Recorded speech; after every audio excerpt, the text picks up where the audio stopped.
ng Belgian Confession of Faith. Ating pinagtalakay at pinag-aaralan ang pamungkol sa the four characteristics of the church. Ang apat na katangian ng Iglesia. This is based on the Word of God and the systematic teaching of the Belgian Confession of Faith, Article 27, written way back 1516. Pag-aralan na natin ang dalawang katangian patungkol sa Iglesia na nagtataglay ng tunay na katangian ng kanyang pagiging church. Nakita na natin na ang church ay iisa o one. The church is one. At nakita natin ito from Belgian Confession of Faith na sinasabi doon, I believe one. And of course, yung Nicene Creed na naisulat noong 325 AD ay nagpahayag din ng ganoong mga pananampalataya, aral at turo. So nakita natin na ang church ay isa, I believe one. And then secondly, tinignan natin yung pangalawa na the church is holy. Ang Iglesia ay banal. The church is holy. Nakita natin doon na sinasabi doon na I believe one holy church. So, banal na church. Nakita natin yan.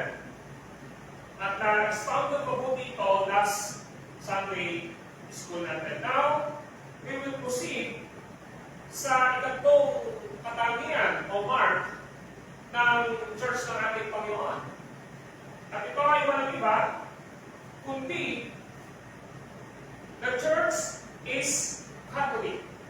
Now, this is not referring to the Roman Catholic Church.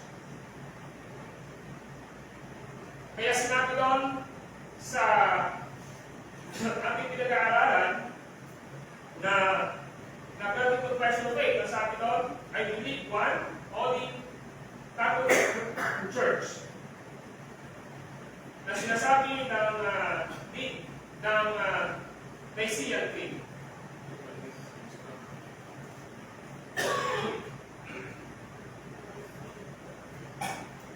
Okay. So the church is Catholic. Sa Article 27 ng Belgian Confession, ang sabi ay ganito, na iglesia ito ay hindi sakop lamang sa crowd o limitado sa isang tao o sa ilang mga tao, bagkus ay nakakalat ang dagana sa buong sanlibutan. And open. So, pinapakita ng Article 27 ng Belgian Confession na ang church natin ay iglesyang dagana. In other words, this is a universal church. So, kapag narinig natin ang salitang the church is Catholic, ang kahulugan lang ito, ang church ay dagana, ang church ay international, ang church ay worldwide. And this is not referring to the Roman Catholic Church na hindi natin kaparehas ng pananampalataya. So Catholic means universal, or the church is worldwide. So, yun ang ibig sabihin sa salitang Catholic, universal, or the church is worldwide. This universal church, or Catholic Church, ay sinasabi ng Belgian Confession of Faith, and I quote, ang iglesyang ito, simula pa ng sanlibutan at magpapatuloy hanggang sa katapusan nito. So, ang church na ito ay nagsimula pa, kailan? Noong pa nilalang ang sanlibutan. Now, if you notice, mapapansin natin na even in the time of Adam, na nagkaroon sila ng anak na si Cain at saka si Abel, nakita natin na sila ay nagpo-worship sa Panginoong Diyos through their offerings. Nakita natin na may dalawang klaseng pag-offer na ginawa ang dalawang anak ni Adam. Si Cain ay nag-offer ng mga gulay or coming from agriculture na nililipit ng ating Panginoong Diyos. Kaya si Abel, nag-offer siya ng ang in-offer niya ay animals na kung saan ay perfect at saka ito ay pinaka-mainam na sumisimbolo sa Panginoong Jesucristo at yun yung tinanggap ng ating Panginoong Diyos. So even in time of Noah, nakita natin na kung saan ay ang pamilya ni Noah na 8 members ng family ni Noah, they worship God. And most of the scholar ay sinasabi na itong family ni Noah ito, it was symbolized the Church of Jesus in Old Testament na natubos sa pamamagitan ng biyaya ng ating Panginoong Diyos. And the water is the symbol ng pagliligtas ng Diyos sa kanila dahil sa pamamagitan ng baha ay nadaligtas sila sa pamamagitan ng daog na pinagawa ng Diyos. And of course, and the rest of mankind in that time, alam natin na namatay because of the water.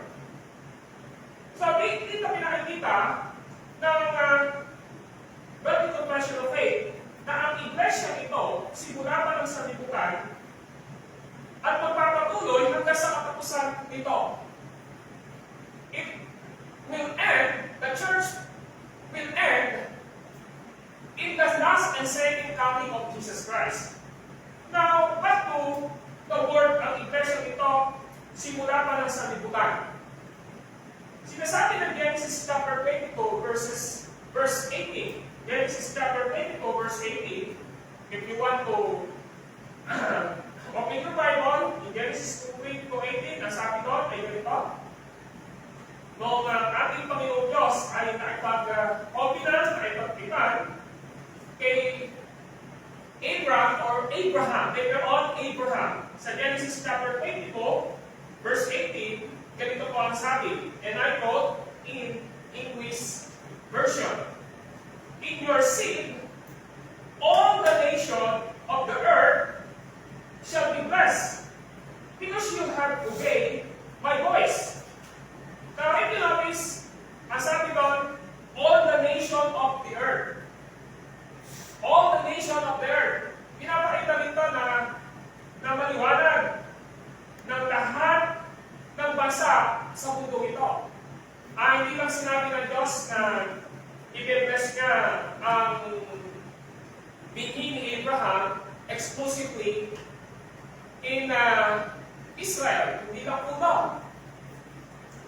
Kundi sinasabi niya, niyaman in your seed, all the nation of the earth shall be blessed because you have obeyed my voice. Sabi ng magandang balita Biblia, and I quote in Genesis 22:18, ganito po ang sabi ng Word of God. Sa pamamagitan ng iyong lahi, pagpapalain ang lahat ng bansa sa daigdig. Pagpapalain ang lahat ng bansa sa daigdig. All nation. Why? Because in all nation, there are elect and chosen people of God, redeemed by the blood of Jesus Christ when He was died at the cross of Calvary 2,000 years ago. Kaya nasabi dito, pagpapalain ang lahat ng bansa sa daigdig, sapagkat ikaw ay tumalima sa akin. Mga kapatid, it explained by Apostle Paul in Galatians chapter 3 verse 6 to 9. Dito makikita natin na even Apostle Paul expounded the passage of Genesis 22:18, which is the covenant of God in Abraham. Yung covenant ng Diyos kay Abraham na pinagsabi nun, maliwanag, in your seed all the nation of the earth shall be blessed because you have obeyed my voice. Now, in Galatians 3:6-9, ganito po ang sinasabi ng Word of God through Apostle Paul. In Galatians chapter 3, verse 6-9, napakaliwanag na sinabi ng verse 6. Tulad ng nangyari kay Abraham, nanalig siya sa Diyos, kaya siya ininilap na mag-wait. Kung gayon, maliwanag na ang mga nanalig sa Diyos ang siyang tunay na lahi ni Abraham. So, maliwanag na yung lahat ng nanalig sa Diyos in the time of Apostle Paul, of New Testament, even in our present age and the coming age, hanggang di pa dumarating ang ating Panginoon sa Kristo, ang sabi doon, kung gayon, maliwanag na ang mga nanalig sa Diyos ang siyang tunay na lahi ni Abraham. So kapag ang mga mananampalataya ngayon ay nanampalataya kay Kristo na siyang nagpapawalang sala sa kanilang o sa ating pagiging makasalanan at naging magwid sa harapan ng Diyos Ama sa pamamagitan ng katwiran ni Kristo, ang sabi ni Apostle Paul, maliwanag na ang nanalig sa Diyos ang siyang tunay na lahi ni Abraham. So we are in the lineage and the heir of salvation like Abraham. Kaparehas ni Abraham. Kaparehas saan? Of course, we are not biologically na lahi ni Abraham. Alam natin, from Old Testament ito. But the nature of, in the lineage of Abraham is because doon sa spirituality ng pananampalataya ni Abraham.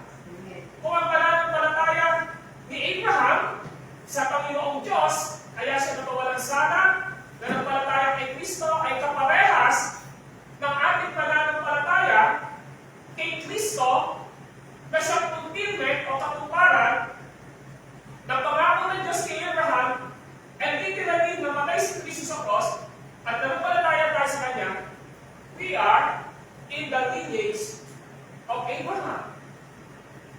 Maliwanag na pinapanggit po ito. At hindi lang po ito basta nagtapos po niya, mga kapatid. Even in verse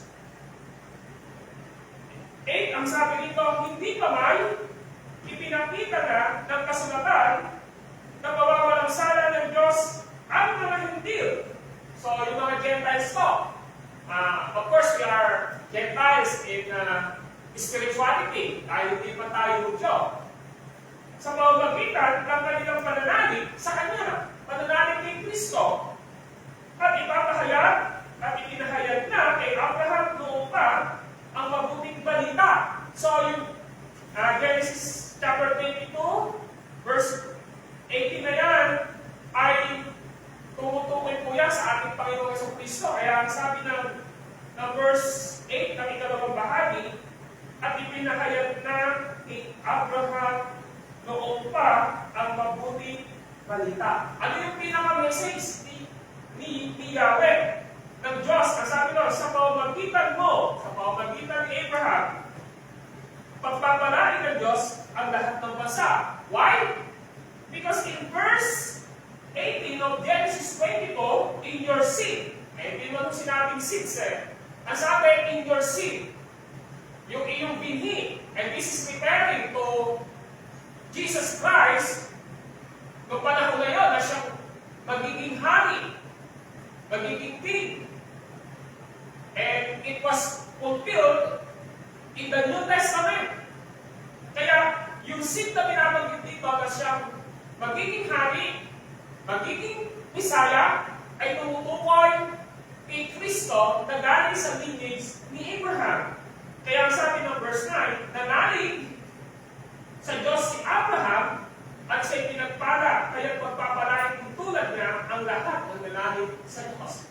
So, if you notice, the nature of salvation and the method of salvation is not changed. Hindi yung nagbabago, not changing. Hindi yung nagbabago, yung pa rin. Yung gospel na nagdiktas kay Abraham ay yun din yung gospel na dapat na nagdidiktas sa atin ngayon. It is focus on the solus Christus, si Kristo lamang ang tagapagligtas. Well, alam natin na there are different kinds of teaching regarding to the acquiring of salvation ng isang tao. Kaya alam naman natin, even Roman Catholic, napakarami nilang mediator. May mga saint na binenerate ang Pope nila na siya nagiging mediator. Na lahat ay papunta sa kanilang inang tagapamagitan na si Mary. Mediatrix, si Mary. And Mary, ibibigay niya, lalapit niya kay Jesus. At si Jesus lalapit sa amin. Napakarami. Some of the religion believe that salvation is by works, by good works, by free will. Well, we are not belong to them.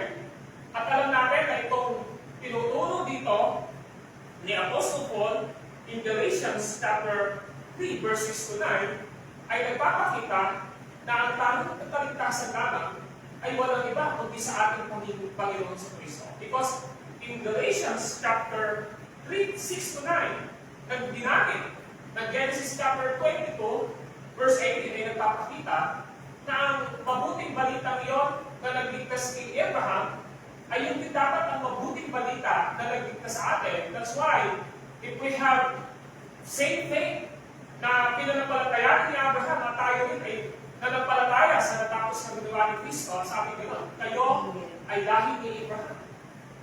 Lahi ni Abraham in the nature of who we believe. And we believe in Christ alone. Yan ang gusto ipakita niya. Now, the church is not exclusively for the Jew, or Greek, or the Filipino, but for all nations. So, ibig sabihin, ang church ay nakakalat sa iba't ibang lugar. Hindi lang ito nakakalat sa mga tinitirahan ng mga Hudyo, na kung saan ay binigyan natin pa ng Diyos, na nagpalataya kay Kristo. Hindi lamang ito para sa Griego, hindi lamang ito para sa Pilipino, kundi for all nations, nakakalat sa lahat ng bansa.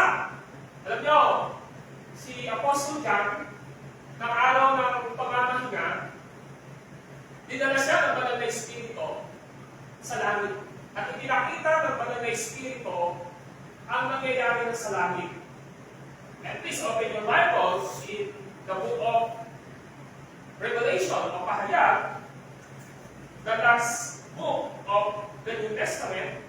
Ang sabi ng Pahayag o Revelation chapter 1 o Apocalypse chapter 1 verse 10. Noong araw ng Panginoon, pinasihan ako ng Espiritu. Noon ay araw ng Panginoon, pinasihan ako ng Espiritu. Alam natin na si John ay nasa island of Patmos. Tinapon siya ron because of his faithfulness and his work in the ministry that Jesus entrusted to him. At ang sabi nito sa Pahayag chapter 1 verse 10, Nooy, araw ng Panginoon, tinasihan ako ng Espiritu, and that is referring to the Holy Spirit. At narinig ko mula sa aking likuran ang isang malakas na tinig na parang tunog ng trumpeta. Ang sabi, isulat mo ang iyong nakita. So may nakita siya, at pag binasa natin ito, Dinala siya ng Espiritu sa kalangitan sa panahon ng araw ng Panginoon. At isa sa nakita niya ay nasa Pahayag chapter 7, verse 9. Now, open your Bible in Revelation, or Pahayag chapter 7, verse 9. Ano sabi ng verse 9? Pagkatapos nito'y nakita ko ang napakaraming tao di kayang bilangin ni naman.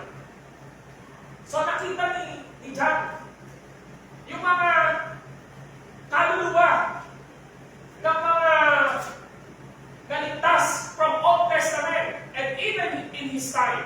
Ang sabi niya sa verse 9 ng Pahayag natin, pagkatapos nito, of course, yung sinabi pagkatapos ito, it is referring to 144 nung tinatawag sa Israel. Pero hindi lang yun yung pinapakita-nakita niya sa heaven, yung 144,000 na Israel na tinatawag. Sabi niya, sa verse 9 ng chapter 7, pagkatapos nito'y nakita ko, alin daw, ang napakarami taong di kayang bilangin ni naman. A multitude of people na hindi kayang bilangin ni naman. No one can numbers the multitude of people in heaven. At ang sabi nun, ay ito, sila mula sa bawat bansa, lahi, bayan, at wika. So nakita yun, where that came from? Ang sabi nun, sila mula sa bawat bansa. Nakita natin, from all nations, galing sa lahat ng bansa. Ano pa? Ang sabi nun, bayan at wika. So, kung inyong titingnan, language and even ethnics and even nation, nakita niya na nandun lahat na nakatayo. Sabi nun, nakatayo sila sa harap ng trono at ng pulpero, nakadabit ng puti, at may hawak ng mga palaspas. Sabay-sabay nilang sinabi, ang kaligtasan ay mula sa pulpero at sa ating Diyos na nakaluklok sa trono. Sabi ganoon sa verse 14, hindi ko pa alam kung po kayo ang nakakaalam at sinabi niya sa akin. Sila, okay, verse 30. Tingnan natin verse 30. Tinanong ako ng isa sa matatanda, sino ang mga taong nakadabit ng puti? At saan sila nanggaling? Hindi ko po alam kung po kayo ang nakakaalam at sinabi niya sa akin. Sila ang mga nagtagumpay sa kabilang mahigpit na pag-uusig. Nilinis nila, pinaputi sa buko ng kordero ang kanilang gabi. Yan ang dahilan kung bakit sila nasa harap ng trono ng Diyos at naglilingkod sa Kanya araw-gabi sa templo niya. At ang nakalupok sa trono ang tukok sa kanila. So if you notice, the church is universal even in the triumphant church. Yung salitang triumphant o nagtagumpay na iglesia, sila ngayon yung mga nandun na sa langit na kung saan ay naligtas na ang kanilang mga kaluluwa. At sabi ni John, hindi mabilang ang dami nila. At sila yung mga nagtagumpay sa mga pagsubok, sa mga pag-uusig na naranasan nila. Ano ibig sabihin ito? The church is for everybody who saved by the gospel of God alone, regardless of race, language, gender, age, social status, etc. So yung nakita ni John dito, pinapakita nito ng iglesia, ang church, ay para sa lahat na naligtas sa pamamagitan ng Ebanghelyo ng ating Panginoong Diyos lahat. Ano man ang kanilang lahi, lingwahe, kanilang pagkatao, kanilang edad, ano man ang kanilang kalagayan sa lipunan. Of course, hindi kasama rito yung LGBTQ, yung bisexual, gender. Of course, sabi ng Bible na paparusahan ng Diyos ang bakla at saka litombo, especially in Romans chapter 1. Na pinagpalit nila ang kanilang kasarian at nakupot ng Diyos sa kanila. So, they need to be repented para sa kanilang mga kasalanan. And they need to receive Jesus as their Lord and Savior. pinapakita rito na ang church ay para sa lahat ng bansa, regardless of their status, their race, their language, their gender, ng age nila, para sa lahat ito. Kaya, maliwanag na ang church ay laganap sa lahat ng bansa. Now, 1 Corinthians chapter 12, verse 30. Meron pa akong sinasabi dito sa 1 Corinthians chapter 12, verse 13. At ganito po ang pagkasabi ng Apostle Paul. Ang sabi ng verse 13 ng 1 Corinthians 12:13 ay ganito: tayong lahat, maging Hudyo o Griego, alipin man o malaya, ay binautismohan sa isang espiritu upang maging isang katawan. Tayong lahat ay pinilog ng espiritu. So tayo ay iisang katawan. So there is one body of Jesus Christ universally. Isa lang po ang katawan ng ating Panginoong Diyos. Kaya natanong natin dito, yung very confession of faith, nagsasabi siya na yung ating pinaniniwalaan magkaisa ng Ebanghelyo ng ating Panginoong Diyos. Kaya nga yung Roman Catholic, hindi natin kaisa sa Ebanghelyo ng Diyos. Iglesia ni Cristo, hindi natin kaisa sa Ebanghelyo ng Diyos. Jehovah's Witness, Mormons, ang dating daan, at ang marami pa na hindi natin kaparehas ng Ebanghelyo ng Diyos. Hindi yun yung tinutukoy dito.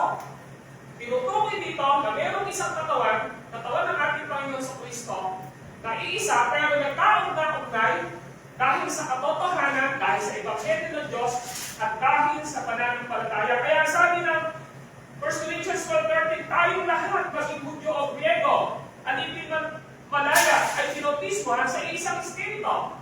We are baptized in one spirit. At ang espiritu ito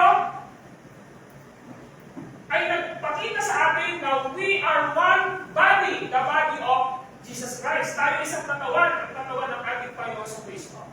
So, yun yung gusto ipakita dito. Now, ang punto ng unang Korinto 12:13 ay ito. Walang anumang lugar para sa diskriminasyon. At ang diskriminasyon ay ang pagtatangi sa iglesia. Walang pagtatangi sa iglesia. Kaya nga, our church, kung tayo ay totoong church, kung tayo ay kasama sa isang katawan ng ating Panginoong Jesucristo, ay walang discrimination na pagtatangi o pagsasabi na ang church namin ay para lamang sa mga may pinag-aralan. Ang church namin ay para lamang sa mayayaman. Ang church namin ay hindi pwede ang ganitong uri ng tao. No! There is no room for discrimination in the church. Why?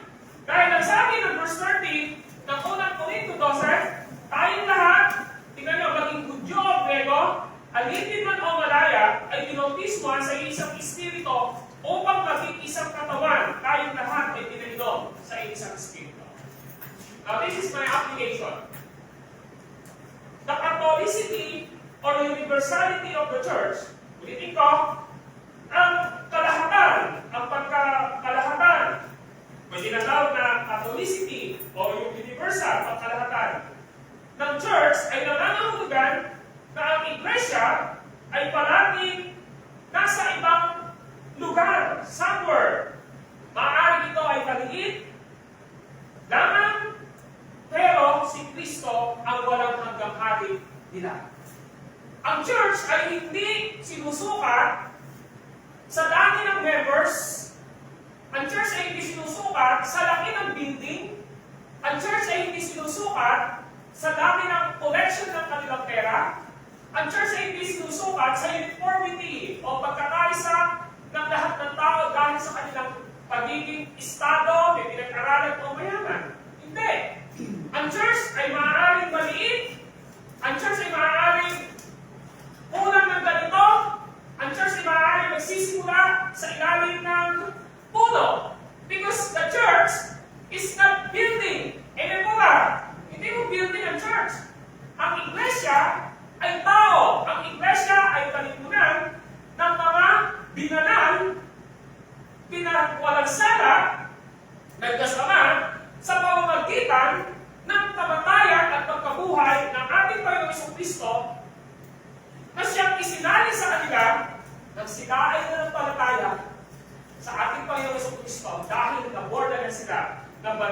na Espiritu. So yun yung church. Kaya ang church, hindi siya nakabase sa panlabas na sukatan, kundi ang tanong muna natin dito, tama ba yung gospel niya? Tama ba ang ebanghelyo niya? Dapat ang gospel niya ay gospel of God. Naniniwala siya na ang Diyos Ama ang humirang sa Kanya, o yung church na yon, naniniwala sila na ang Diyos Ama ang humirang sa kanila bago palalangin ang sanlibutan. Naniniwala sila na ang lahat ng hinirang ng Ama bago palikhay ng sanlibutan ang siyang binayaran, tinubos ng kamatayan, panghalili ni Kristo sa krus ng Kalbaryo. At ang lahat ng tinubos ni Jesus sa krus ng Kalbaryo ay binabago ang puso, binoborn again ng Banal na Espiritu upang pagkalooban, regaluhan ng pananampalataya sa kanyang kalooban ng taong ngayon para si Jesus ay sampalatayanan niya bilang Panginoon at tagapagligtas na nakabase sa kanyang kamatayan at pagkabuhay sa krus ng Kalbaryo. Dapat yan yung kanyang sinasampalatayanan. Kaya ngayon, Apostle Creed, ang sabi ay ganito: sumasampalataya ako sa Diyos Amang makapangyarihan sa lahat. Sumasampalataya ako sa buktong na anak ng Diyos na si Kristo Jesus. Sumasampalataya ako sa Banal na Espiritu Santo sa Iglesyang Tagana. Yun yung nakikita natin. And even, the Nicene Creed, binabanggit din po ito. So kung ang salvation ng isang grupong mananampalataya ay hindi ganito, well, they are not included o hindi sila kasama sa iisang katawan ng Panginoong Jesus na tinatawag na universal o pangkatatang iglesia. And of course, pag sinabi natin Gospel of Jesus Christ, Ebanghelyo ni Kristo, nakapokus ito sa kamatayan at pagkabuhay ng ating Panginoong Jesus. Katulad na sinasabi ni Paul sa 1 Corinthians chapter 15 verse 3, ibinigay ko sa inyo ang pinakamahalagang aral na tinanggap ko rin na si Kristo'y namatay para sa ating mga kasalanan ayon sa kasulatan. Siya ay nilibing, subalit nabuhay pagkatapos ng ikatlong araw ayon sa kasulatan. Ito yung ebanghelyo ng ating Panginoong Kristo. So, the universality of the church, nangangahulugan ito na ang church ay maaaring palaging nasa ibang lugar. Maaaring ito ay maliit, simple lamang ito, sapagkat si Kristo ang walang hanggang nila. At ang gawain ay nagpapatuloy sa mga lugar na kung saan dinadala sila ng Diyos upang ibahagi ang nag-iisang ebanghelyo ng Diyos o ebanghelyo ni Kristo upang ang church ay maitagin o maitatag. Ang Diyos ang naglilid. Ang Diyos ang nag-uutos. Ang Diyos ang nagdadala sa atin kung saan na gustong itayo ang kalipunan ng mananampalataya niya. Hindi mo tayo. Na kapag nililid ang isang church, katulad natin, nililid niya tayo sa isang specificong lugar upang doon ay dalahin tayo ng Diyos. At alam niyo po ba na ang nagtatayo ng church ng ating Panginoon ay ang salita ng Diyos, salita ni Kristo, na ating itinuturo at ipinaparakal. Hindi mo tayo ang tagapagtayo. Ang tagapagtayo ng church na ito, maliit man ito o malaki, saan man lugar, na dinala tayo ng Diyos ay walang iba kundi ang Diyos mismo. Bakit? Kasi salita niya ang nagtitindig, nagtatayo ng kanyang iglesia. Kaya kapag nangaral ng tapat, sa church planting o sa misyon, kapag nag-share ng Word of God, ng tapat, sa misyon o church planting, ang Diyos ang tumatawag ng lahat ng hinirap ng Ama, ng lahat ng pinayaran ni Kristo sa cross, sigurado i-born again yun, papaguhin yun, ng Banal na Espiritu upang pagkalooban ng pananampalataya kay Kristo bilang tagapagligtas at Panginoon ng Panginoon. Yun yung tagumpay ng iglesia na tinatayo ng Panginoon. Kaya sinasabi ko sa ito kanina, ang church ng Panginoon ay maaaring nasa iba't ibang lugar, nasa bukid, nasa tumana, nasa barangay, nasa syudad, maaaring kokote, maaaring nandun na sa ilalim ng puno, maaaring kawayan ang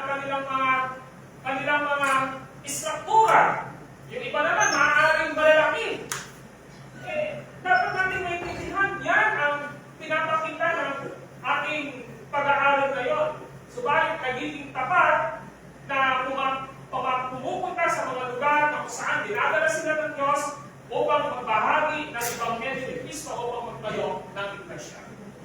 Mga kapatid, nangangahulugan ba ito na lahat ng church ay iisa? Hindi ho.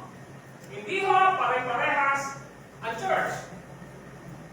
Sabi nga ng Matthew chapter 7, hindi lahat na tumatawag sa aking Panginoon ay papasok sa kaharian ng langit, kundi ang dapat sumusunod sa kalooban ng Kristo ng Kristo.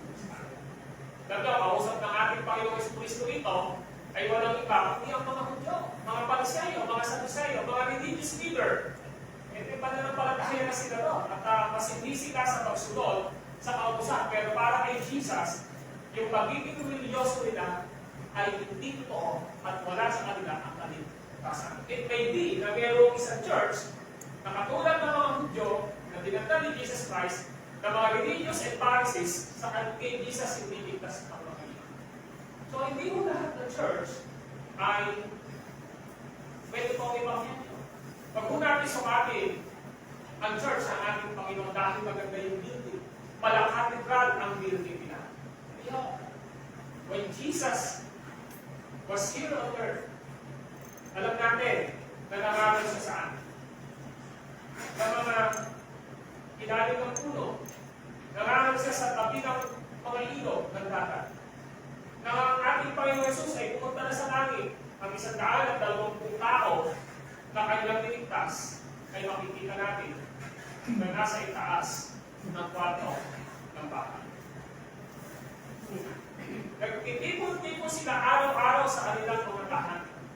Ano yung sabihin ito? Ang church po natin, ang church ng ating Panginoon Diyos. Ang pinakamahalaga na basis ng salvation.